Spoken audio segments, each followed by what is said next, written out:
उसके घर में इतनी गरीबी थी कि जब वो चौथी क्लास में था तो उसके पिता उसकी पढ़ाई छुड़वाकर उसको काम पर लगाना चाहते थे।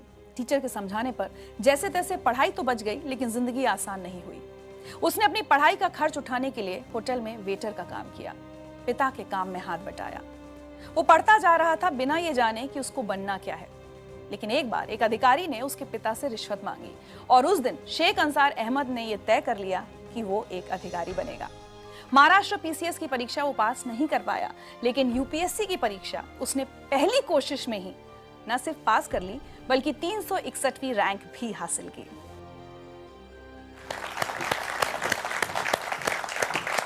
बहुत बहुत बहुत स्वागत है आपका जिंदगी लाइव में।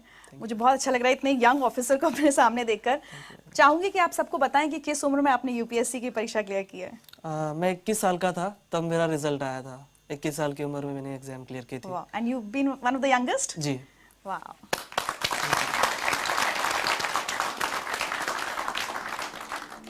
बहुत गरीबी के दिन देखे हैं बचपन में? जी हाँ बिल्कुल, क्योंकि मेरे पिताजी जैसा एक ऑटो रिक्शा ड्राइवर थे और जो बीपीएल फैमिलीज होती है, बिलो पॉवर्टी लाइन, जो घर आपने देखा अभी, वो घर भी हमें उसी के तहत मिला था। तो एक बिलो पॉवर्टी लाइन की फैमिली में मैं पैदा हुआ था। अच्छा, ये क्या हालात बन गए थे कि आपके फादर को स्कूल जाकर ये कहना पड़ा कि मैं इसको नहीं पढ़ा पाऊंगा? मेरे पिताजी को किसी ने बताया कि इसको पढ़ा के कौन सी नौकरी लगनी है, सरकारी नौकरियां नहीं है और हमारी कम्युनिटी के लोगों को नौकरियां नहीं मिलती, कोई नौकरी नहीं देता, उससे इसको पढ़ा के कोई मतलब नहीं है, आप इसी किसी काम को लगा दीजिए, घर में 2 पैसे आ जाएंगे। एक मैसेज सुनवाते हैं आपको। जब उसके पिताजी स्कूल में आए तो वो बोले उसका नाम निकालने का है, अब वो उसको स्कूल में नहीं रखने का। फिर मैंने बोला क्या करेंगे फिर उसका, वो क्या करेगा? तो उसको कुछ तो भी काम धंधा दे के काम करेगा। तो मैंने बोला ये अच्छा नहीं, और वो जहाँ तक पढ़ना चाहे उसको पढ़ने। इन्हीं की वजह से एक्चुअली मैं आज यहाँ तक पहुँचा हूँ। अगर ये मेरे पिताजी को नहीं बताते तो शायद मैं कहीं रिक्शा चला रहा होता।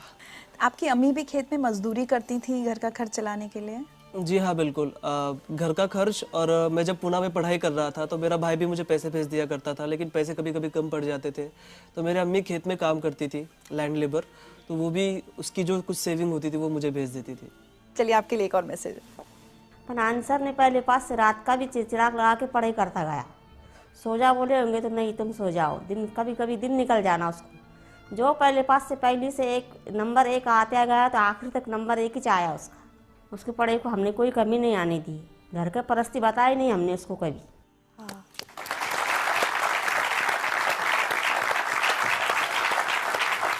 और उस दौरान भी परिवार की स्थिति तो बदली नहीं थी, दिक्कतें थी। उस समय भी आपको बहुत काम वाम करना पड़ा अपनी किताबों का खर्च उठाने के लिए।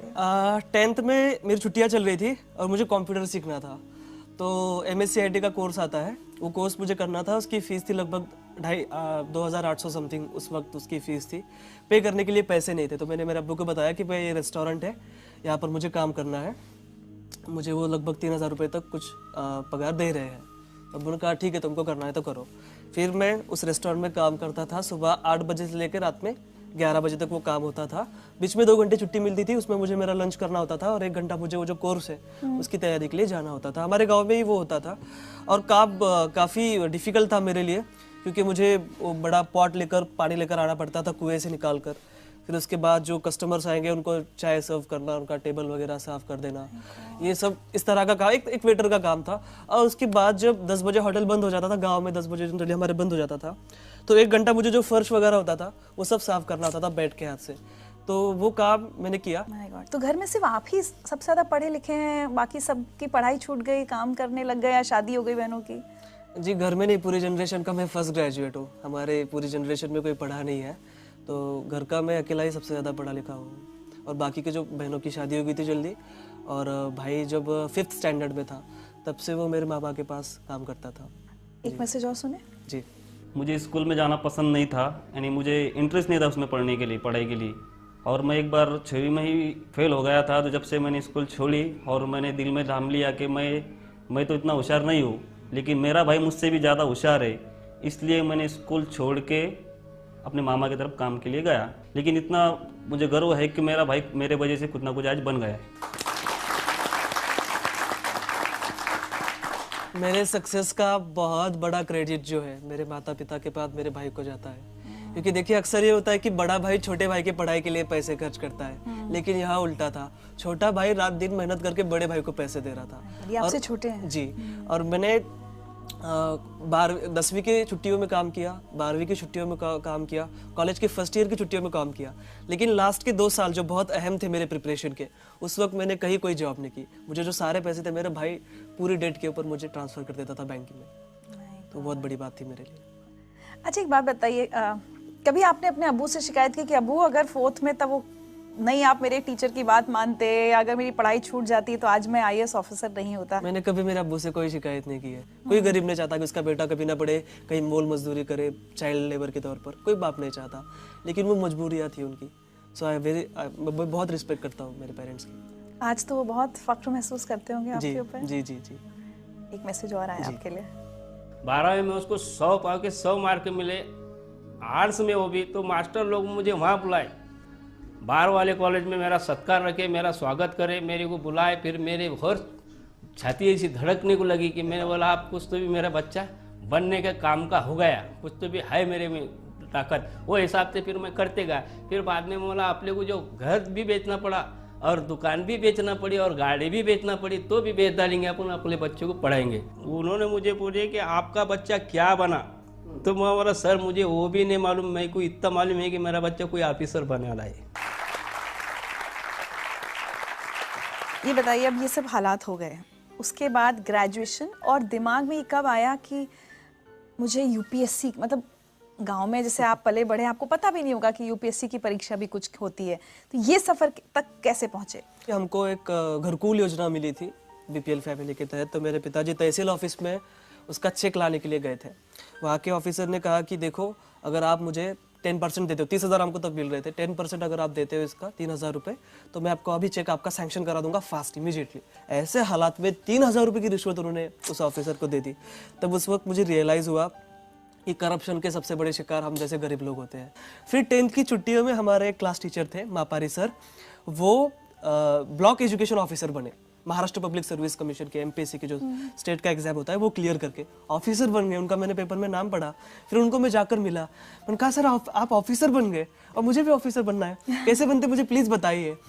फिर उन्होंने मुझे MPSC के बारे में बताया। फिर मैं जब कॉलेज में गया 10वीं पास करके, वहाँ पर हमारे एक टीचर थे जो वो भी तैयारी कर रहे थे UPSC की। उन्होंने उनसे MPSC के बारे में पूछा और फ्लो में उन्होंने मुझे UPSC के बारे में बता दिया कि ये भी बड़ा, उससे बड़ा एग्जाम होता है, इसमें से IAS बन सकते हो, कलेक्टर बन सकते हो। सपने देखने के लिए कौन से पैसे देने, और मेरे पास हारने के लिए कुछ था ही नहीं। तो मैंने कहा चलो बड़ा गैम्बल खेलते हैं, मैं अब UPSC की तैयारी करूँगा।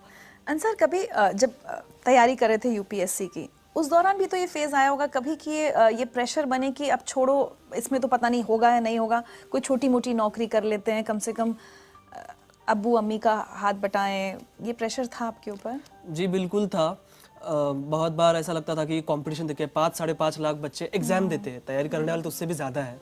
लेकिन बाद में खुद से ही मैं पूछता था कि ठीक है, मैं ये नहीं करूँगा तो क्या करूँगा, छोटी मोटी कहीं नौकरी कर लूँगा, उसमें मैं सेटिस्फाइड नहीं रह पाऊँगा, मुझे बड़ा करना है कुछ तो। और मैं पढ़ाई भी नहीं छोड़ सकता था क्योंकि देखिए मेरे सामने 2 ही ऑप्शन थे, डू और डाई। इसमें मुझे करना ही था और वही रीज़न है कि मैं इतनी फर्स्ट अटेम्प्ट में 21वीं साल की उम्र में ये क्लियर किया, क्योंकि मेरे पास दूसरा कोई ऑप्शन नहीं था। एक मैसेज और है आपके लिए। जब UPSC मेंस का रिजल्ट लगा उस दिन मैंने तुझे कॉल किया था और मैंने तुझे सबसे पहले बताया कि तू पास हो गया है। उस शाम हम मिले भी थे, तू बहुत खुश और इमोशनल था, मैं भी वो खुशी जाहिर कर रहा था। पर उस इतने बड़े दिन भी तेरे पास खाने के लिए पैसे नहीं थे। हम दोनों ने हमारे घर पे ही खाना खाया था। मेरे लिए ये बहुत बड़ी बात नहीं है कि मैंने तुझे खाना खिलाया, पर मेरे लिए ये अवसर था कि मैंने इतने कम उम्र वाले एक IAS ऑफिसर के साथ खाना खाया।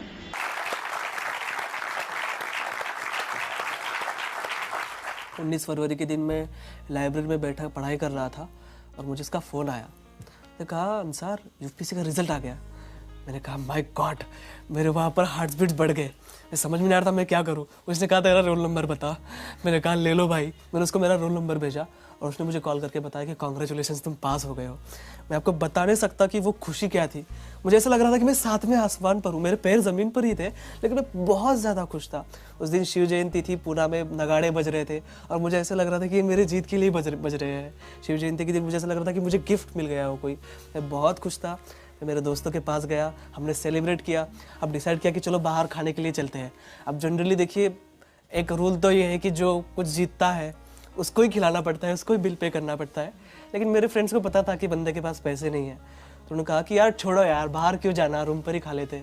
तो हमने उसके रूम पर ही खाना खाया था।